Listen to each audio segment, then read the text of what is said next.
Hello friends, कैसे हैं? कामना करते हैं कि आप सब खुश होंगे, स्वस्थ होंगे। आज हम क्वेश्चन लेके आए हैं, क्वेश्चन नंबर 4 टीएस ग्रेवाल का 2019 एडिशन से, chapter number 6 rules of debit and credit. देखिए, हमने लास्ट वीडियो में बताया था कि क्या क्या टर्म्स होते हैं, क्या एसेट है, क्या एक्सपेंस है, यानी मॉडर्न क्लासिफिकेशन और ट्रेडिशनल क्लासिफिकेशन। ये दोनों में हमने बताया था कि टर्म्स को किस किस तरह से हमें बताना है, कि एक्सपेंस क्या होता है और लायबिलिटीज, ये सब हमने बता दिया। अब नेक्स्ट आता है इसी मॉडर्न क्लासिफिकेशन में कि हमारे पास असेट्स हैं। देखिए, 5 चीज़ें होती हैं मॉडर्न में: असेट्स, लायबिलिटीज, कैपिटल, रेवेन्यू और एक्सपेंस। जैसे इंक्रीज होती है तो उसका क्या इफेक्ट पड़ेगा, डेबिट साइड क्या होता है, क्रेडिट साइड क्या होगा, तो ये सब इफेक्ट पड़ेगा। तो हमें बताना होगा कि अगर फर्नीचर बढ़ता है, देखिए इसमें लिखा हुआ है विल इंक्रीज। क्या लिखा हुआ है? विल इंक्रीज, है ना? क्या लिखा हुआ है? विल इंक्रीज, यानी अगर इंक्रीज यानी फर्नीचर अकाउंट इंक्रीज होता है तो उस पर क्या इफेक्ट पड़ेगा। अब ये देखिए, पहले हमें ये पता होना चाहिए कि फर्नीचर क्या है। फर्नीचर क्या है मेरा? पहले तो मुझे पता होना चाहिए फर्नीचर मेरा एक तो असेट है ना? फर्नीचर मेरा क्या है? असेट है। असेट है, और असेट क्या हो रहा है? इंक्रीज हो रहा है। देखिए, ये सब चीज इंक्रीज ही हो रही है, क्योंकि इसमें बोला है क्वेश्चन में कि इन सब साइड्स को क्या लेके चलना है, हमें इंक्रीज लेके चलना है। तो इंक्रीज हो रही है, फर्नीचर इंक्रीज हो रहा है, असेट साइड है। तो हमें पहले ही पता है कि जब भी असेट की बात आती है तो असेट का जो रूल होता है वो होता है debit the increase and credit the decrease. Debit the increase and credit the decrease. तो ये क्या हो रहा है? इंक्रीज हो रहा है, तो ये क्या होगा? ये क्या होगा? इंक्रीज हो जाएगा। क्या होगा ये? मैं यहाँ लिख देती हूँ, डेबिट द इंक्रीज, है ना? ये आपको फिर याद भी रहेगा, मैंने इसको ऐसे लिख दिया था, तो इसको इस तरह से लिख देते हैं कि जब इंक्रीज हो रहा है ना, ये सारे इंक्रीज ही होंगे, क्योंकि मैंने हमारे जो क्वेश्चन में विल इंक्रीज ही बोला हुआ है कि सारे जितने भी टर्म्स है वो इंक्रीज होंगे। तो हमारे पास पहले हमें पता होना चाहिए क्या चीज़ है वो, तभी उसका रूल हम फॉलो करेंगे। तो असेट का रूल क्या है कि debit the increase and credit the decrease, right. Next चलते हैं, मोहन प्रोपराइटर। देखिए, मोहन प्रोपराइटर बढ़ रहा है, इंक्रीज हो रहा है। प्रोपराइटर क्या है? मेरी कैपिटल है। क्या है? मेरी कैपिटल है। प्रोपराइटर है ना, ऑनर है, पैसा लगा रहा है कहाँ? बिजनेस में। तो हमारे पास रूल क्या होगा कैपिटल का? इसका अपोजिट होगा debit the decrease and credit the increase. Increase हो रहा है तो हम क्या लिखेंगे? क्रेडिट द इंक्रीज, है ना?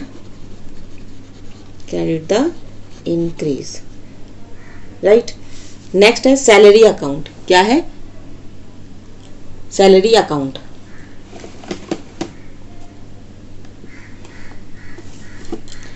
सैलरी अकाउंट क्या है मेरा? ये भी देखिए अभी इंक्रीज हो रहा है, और ये मेरा क्या है? खर्चा है। सैलरी मेरी क्या है? बिजनेस के लिए क्या है? खर्चा है। तो बिजनेस के लिए खर्चा है। एक्सपेंस क्या होगा? एक्सपेंस क्या होता है? Debit the increase. क्या होता है? डेबिट द इंक्रीज, है ना? Debit the increase.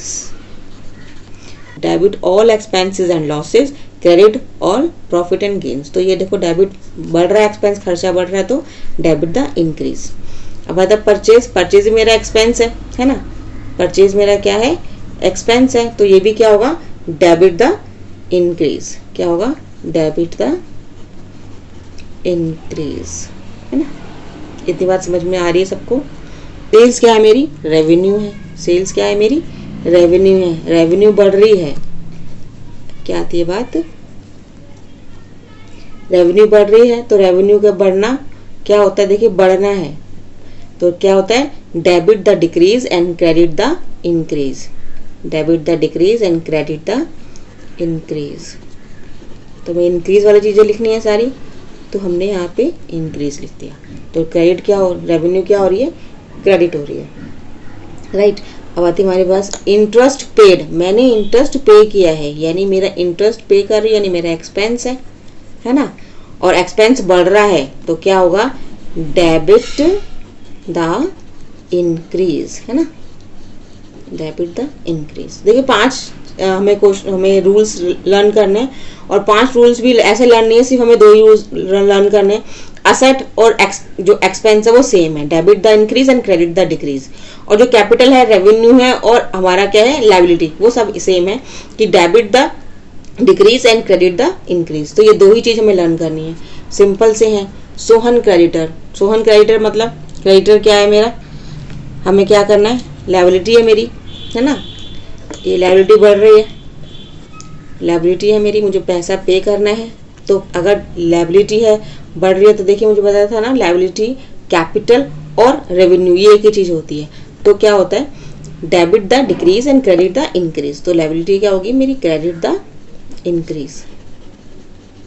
बात समझ में आ रही है? बिल्कुल बहुत साफ, बिल्कुल सिंपल है, कुछ ज़्यादा मुश्किल चीज़ नहीं है। डेटर क्या है, डेटर भी बढ़ रहा है यानी मेरी असेट बढ़ रही है।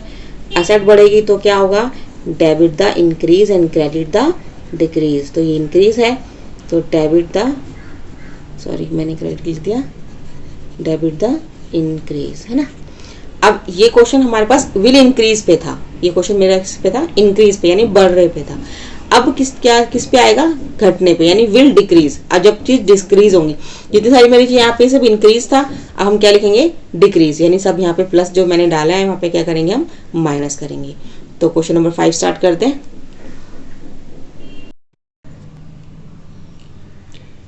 Question number 5, TS Grewal 2019 edition का chapter number 6 rules debit and credit का अकाउंटिंग प्रोसीजर है। On which side will decrease. अब क्या बात आ गई, डिक्रीज। हम पहले क्या कर रहे थे, इंक्रीज, अब क्या करेंगे, डिक्रीज, है ना। तो सबके आगे माइनस लगा ही देते हैं हम पहले से, ये हमारे सारे डिक्रीज हो गए। कैश क्या है, पहले कैश देखेंगे क्या चीज़ है। कैश मेरा क्या है, असेट है। कैश मेरा क्या है, असेट है। और असेट जब डिक्रीज होती है तो क्या होगा, क्रेडिट द डिक्रीज। इंक्रीज होगी तो डेबिट होगा, credit the decrease. Bank overdraft liability है, क्या है मेरी, बैंक को पे करना है ना, अभी समझाया था मैंने। तो लायबिलिटी है मेरी।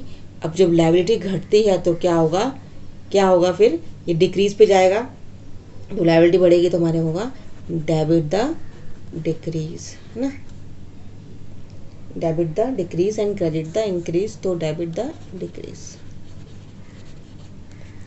रेंट आउटस्टैंडिंग है यानी मेरी फिर से ये लायबिलिटी बन गई, लायबिलिटी है तो फिर मेरा क्या होगा, डेबिट द डिक्रीज, है ना, डेबिट द डिक्रीज। ठीक, नेक्स्ट चलते हैं।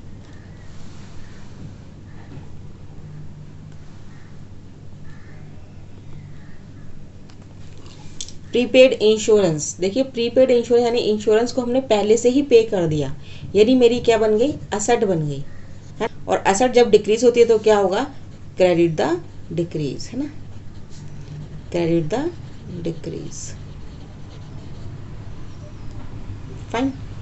मोहन प्रोप्राइटर यानी ऑनर है, कैपिटल है, तो कैपिटल है तो लिख दो भाई, कैपिटल क्या होगा, सेम लायबिलिटी के जैसा ही होता है, तो डेबिट द डिक्रीज, है ना, debit the decrease.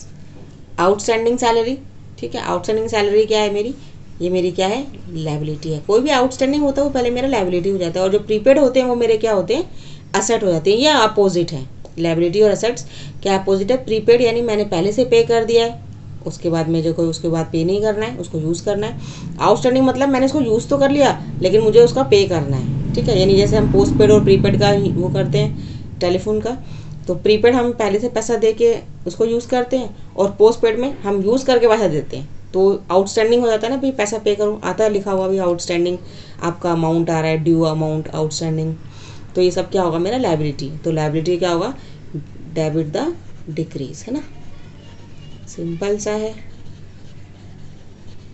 I hope ये सब कुछ आपको समझ में आया होगा, बिल्कुल सिंपल था। 5 रूल हैं, जैसे मैंने बताया, से 2 रूल याद करने हैं, उसका फिर वो अपोजिट ही है। असेट्स लायबिलिटीज़ क्या होते हैं ये हमें क्लियर करने हैं अच्छे से, कि असेट लायबिलिटी एक्सपेंस रेवेन्यू ये क्या चीज़ है, ये हमें अच्छे से क्लियर करने हैं। आई होप ये आपको समझ में आया होगा। इस वीडियो को आप अच्छे से अच्छा देखिए, ज़्यादा से ज़्यादा शेयर कीजिए, सब्सक्राइब कीजिए, लाइक कीजिए, और अगले क्वेश्चन की तरफ हम अगली वीडियो में आएंगे। तब तक के लिए thank you for watching, have a nice day.